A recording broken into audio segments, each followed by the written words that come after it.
According to the United States Department of Agriculture's Economic Research Service, 46 million Americans live in rural areas. This includes 35% of the residents in my home state of Nebraska. Often in the government, we focus on the majority of Americans living in urban population hubs. But we have just as much of an obligation to the millions of rural citizens in our country. Communications access is foundational to our quality of life, especially in rural areas where the closest neighbor can be many miles away. And that's what I want to focus on today.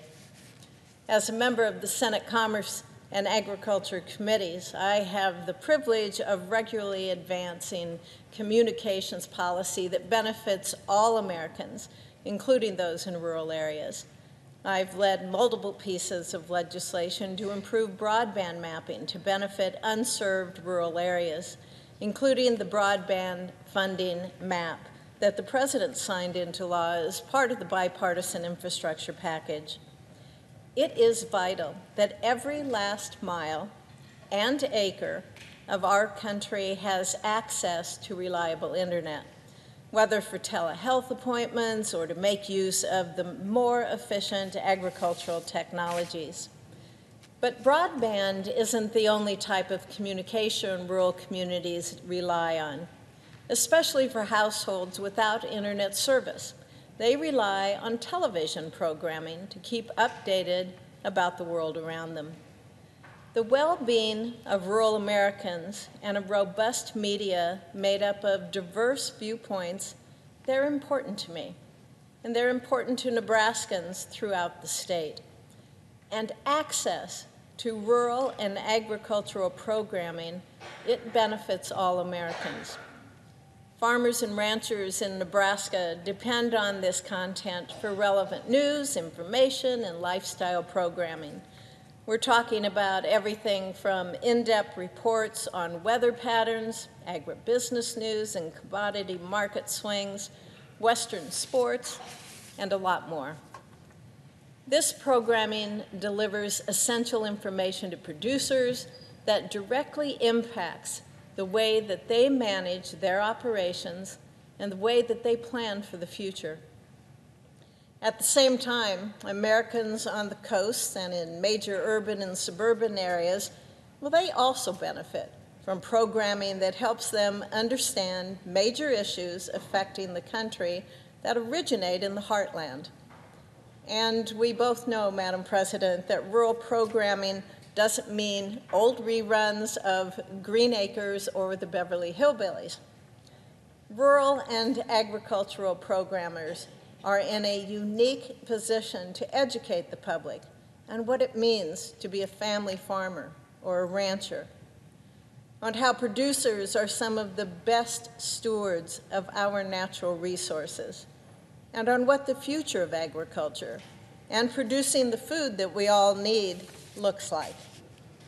This is one reason that I was pleased as ranking member of the Rules Committee to recently approve RFD-TV to be added to the Senate TV network.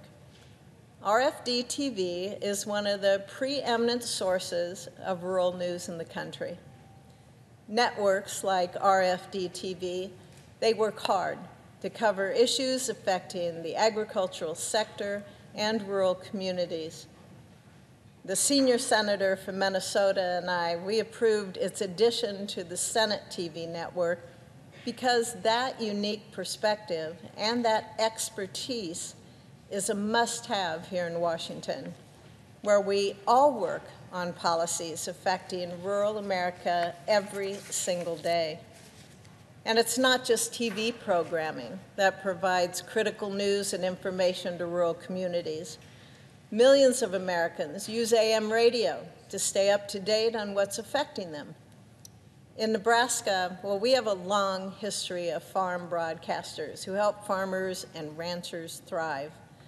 Today, there are still over 40 AM stations that are based in my state. Unfortunately, there are some who have lost sight of the fundamental role broadcast radio plays in rural America.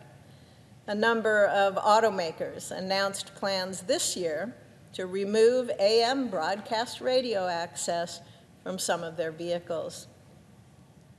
This would deal a blow to the millions who need AM radio access in order to receive emergency alerts in remote areas, as well as to be aware of local news, weather conditions. AM radio is not just a luxury.